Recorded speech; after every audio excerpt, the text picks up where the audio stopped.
am Alex Wackle from Board Game Co. And I am Ricky. And today we are reviewing what, Ricky? Gardlings, Chronicles of Light, and Spotlight. 3 different games we're going to be reviewing over here. 3 different publishers, 3 different games. Ricky, which one do you want to review first? This one because it's my least favorite. Well, spoilers.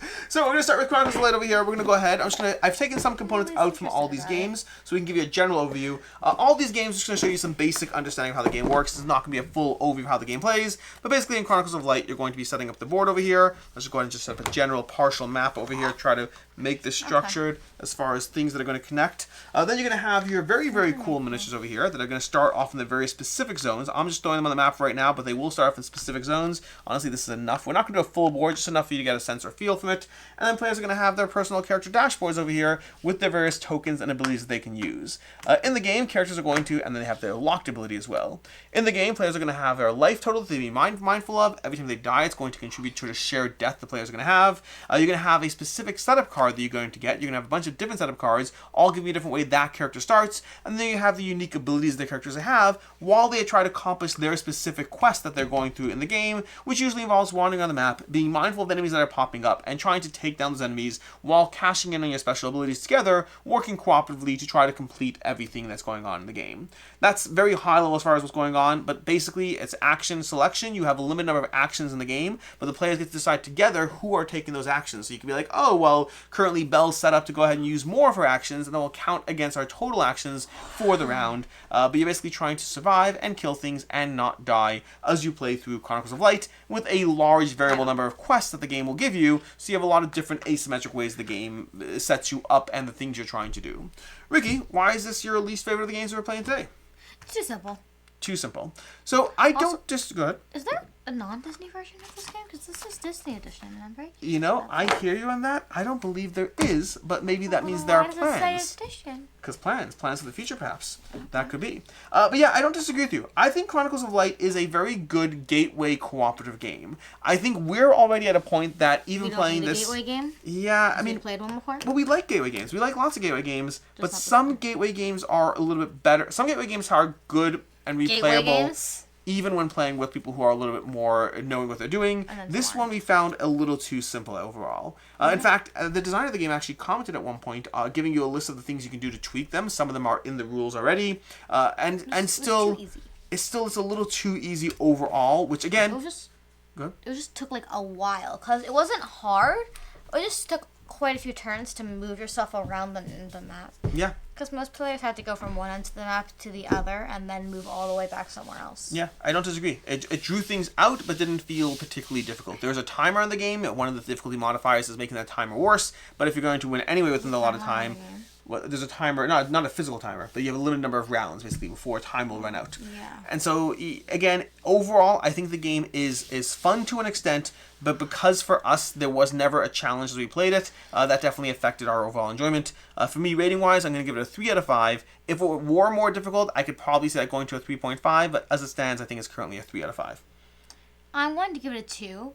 Because I am never going to ask to play it again. The only time I probably will play it again is teaching someone else. Cool. Like that style of gaming? 2 out of 5. Very good. That's our first one. From there, which one do you want to review next? Spotlight. I think there's a trend here. You're going in order. I want to best for last. Save the best for last. I know, she feels like Gardlings. Anyways, Spotlight. Spotlight over here. We're going to go have Ricky show you the fun little things over here because Spotlight is very gimmicky. Spotlight's basically going to give you this little sheet over here. And it's also going to give you a flashlight. Batteries are not included in this game. Batteries are not necessary in this game. Players are going to go ahead and reveal, we're going to reveal the next card over here. The next card is a pumpkin. Go ahead, Ricky. You now have a little bit of time to find the pumpkins. So, right about now, Ricky is trying to find all the various pumpkins in the game. Make sure to save it on top camera. Move it around as you need to. Oh, now you can. All the players can look at Ricky's hair, basically. Oh, there's one. There's one. There's pumpkin. Pumpkin. You're not supposed to help me. Yep. Oh, I'm not. Well, so basically, when she says not supposed to help you, that's actually up to you. You could play this game cooperatively. You can play this game cooperatively or competitively, but what you're trying to do is you have a limited amount of time to try to find all the things that are on these cards. And as you can see, there's a lot of different cards with a lot of different things, and each thing exists multiple times on the boards, but a variable number of times. And so what happens is, when your time is up, what players are going to do is they're going to sit there and say how many pumpkins they think there are. So in Ricky's case, she's still going, she's found 4 so far. Let's see. 5. 5, okay. And what number are you going to go ahead and guess on your dial? Well, there's 6 now. There's 7 now. Unless these are all just people with pumpkins on their heads.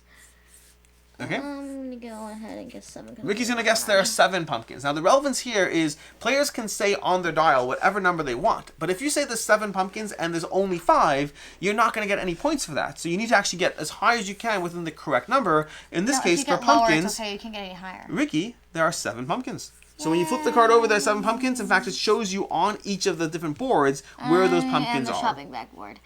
Yeah, one over there, and there's a lot closer down here. Yeah, that's basically the game. Again, you can play it cooperatively or competitively. There's small rules adjustments for each. But the core idea of this game is the gimmick of having a flashlight that doesn't. Not a flashlight. Exactly, that's it. There's no flashlight needed. You just have a little piece of paper that gives a white background that acts as a flashlight on this otherwise impossible to see board.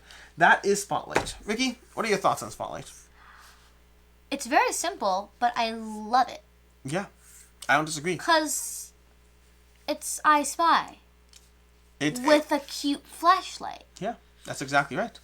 Now, by the way, there's a fun thing in the game so where funny. your flashlight can get smaller in the game. You can dim your flashlight as a consequence. Yeah. And so that's going to give you a smaller flashlight to work with until you get that fixed over there. So small little, again, a gimmick of a smaller beam, effectively. But for me, I agree. This is from Horrible Games, Horrible Guild. Well, the company used to be called Horrible Games. They changed it because they thought that might not be the best title. So they changed it to Horrible Guild. And they kept with the HG logo. But anyways, Horrible Guild over here, they have, it's absolutely a gimmick of a game. There's no question about that. This is not a game that's like, oh my gosh, it's the best game ever. It's a gimmick. It's a gimmick that works. But it's a fun gimmick. It's a fun gimmick. That's the key thing. For me, I'm going to give this a 3.5 out of 5. It's not a game I'm going to ask to play a ton, but it's a game that's always fun to pull out. And there's a little funness, like even just showing someone for the first time. You're like, ooh, we're going to play a game with flashlights. And here's your flashlight. And then watching them realize how the game actually operates, it's fun. It's just a fun, simple game. What's your rating on this one? Also 3.5. This is a game where if I want to just like play something light for 10 minutes, I will pull it out very often. If I wanted to like an extensive gaming thing, I might like start with this as like a warm-up. And it's just sometimes the things you find are so funny. And I love like the options you have to search for, like this lady in a ball gown and a weird feather who is currently wearing a top hat on her giant Honestly, it's a little shocking the amount of cards there are in the game and the fact that everything you can find actually shows up anywhere between like 4 to 8 times. It's a kind of incredible how much they've crammed in here. But yeah, that's Spotlight, which Ricky's probably going to play for the next 7 minutes. I'll just wait and we'll go with that. Yeah. I can do it, but I also love the fact that with different boards, it's all the same scene cut up in different areas. Yeah. If you put them together in the right way, it's one giant scene. No one has the same board. They'll have parts that are the same, but not in the same areas of their board, and they won't have the whole thing. And that's basically the game. Which brings us to the last game we're reviewing today, Gardlings. So, Ricky already has a bag set up for this one because Gardlings is basically a bag builder. The core idea of the game is you're all trying to buy a single 20-point tile. But that means you need to create 20 gems every turn. And when the game starts, you have a bag full of like 6 gnomes. And gnomes are not the best at making gems, but you're basically going to have a very hard time getting 20 gems. They're not that bad. You just can only have a certain amount in your garden. Well, we already prepped Ricky's bag to be mid-game here. Ricky, do you want to start pulling tokens from the bag? This is not real time. We would each have our own bag. We would each be pulling gems out, pulling tokens out, and then matching up the various connection points on them to try. Do you read drawing? I'm starting with the simple one. I'm not starting with one with a special ability. That's fair. That's fair. Okay. This is a gnome. This is the first thing you're going to pull unless you're ob, in which case you're going to draw the double one. That's absolutely fair. So now I pull my second one. This is the double gnome. Now where are you going to place that? Perfect. Now, what Ricky just did is she just created 2 connection points.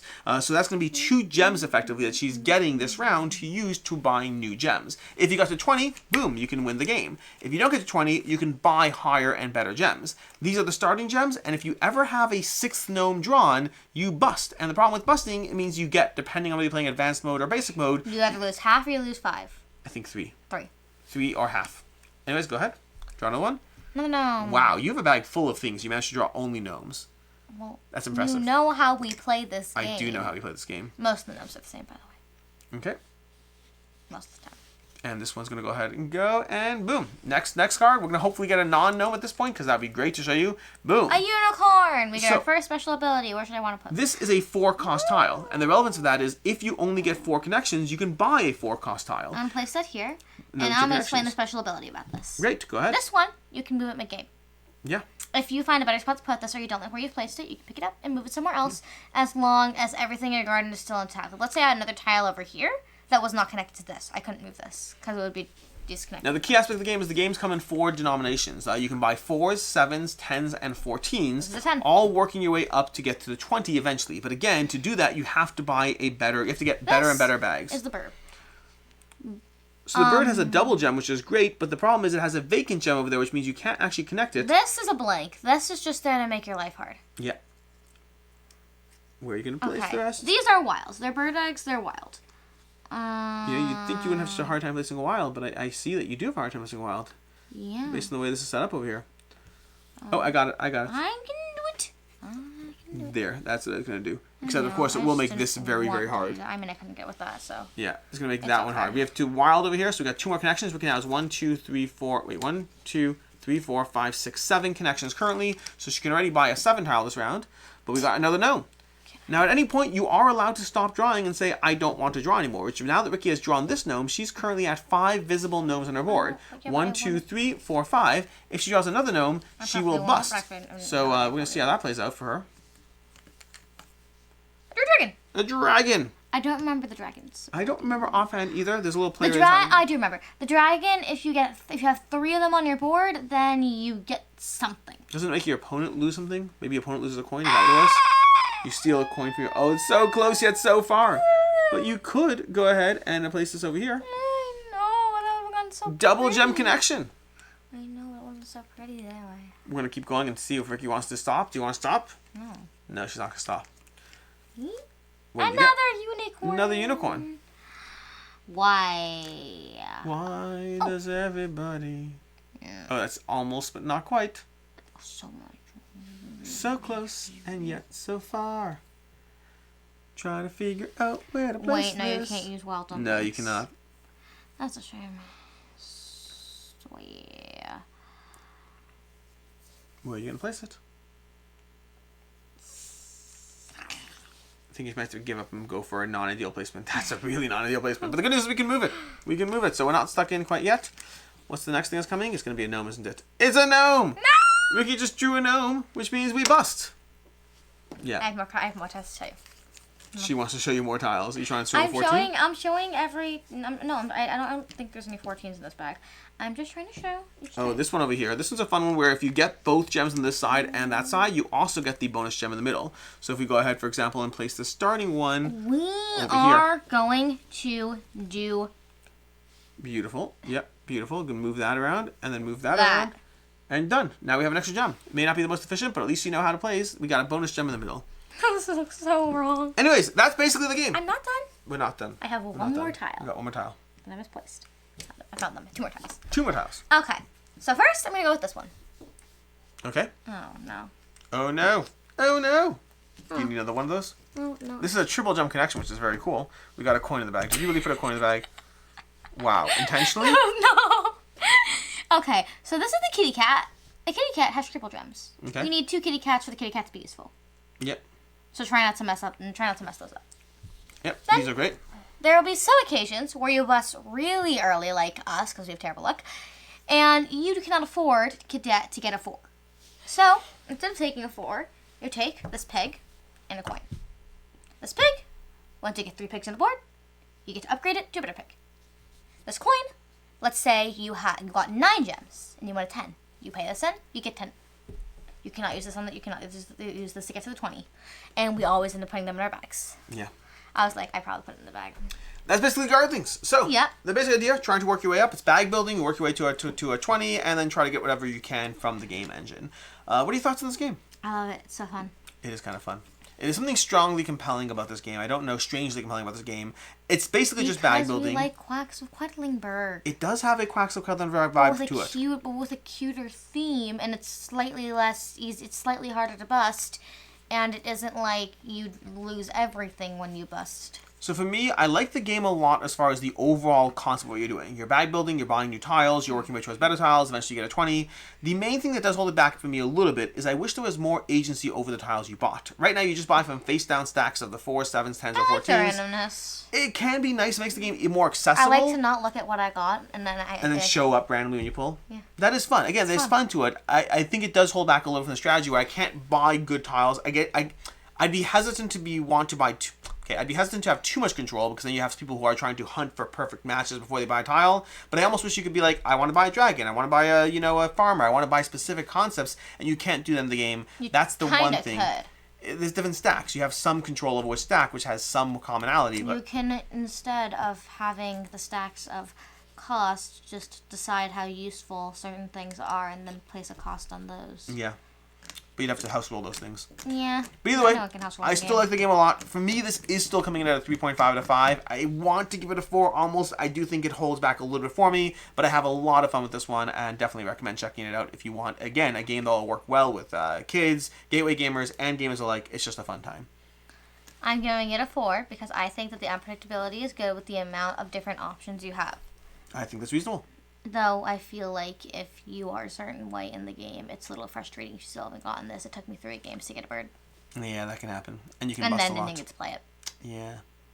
Anyways, that is basically, that's my review of Gardlings, which brings us 3 games over here. We have Chronicles of Light, which I gave a 3 to. Ricky gives a 2. We have Spotlight, which Ricky and I both came in at a 3.5. And then we have Gardlings, where I come in at a 3.5, and Ricky comes in at a 4. That is going to be our score. Well, I'm just fell on the floor because I tried to pick up the gnome in a second. My sleeve went like that and I tried to pick it up. That is basically it. Yep. Until next time, I'm Alex Radcliffe from Board Game Co. And have a good one.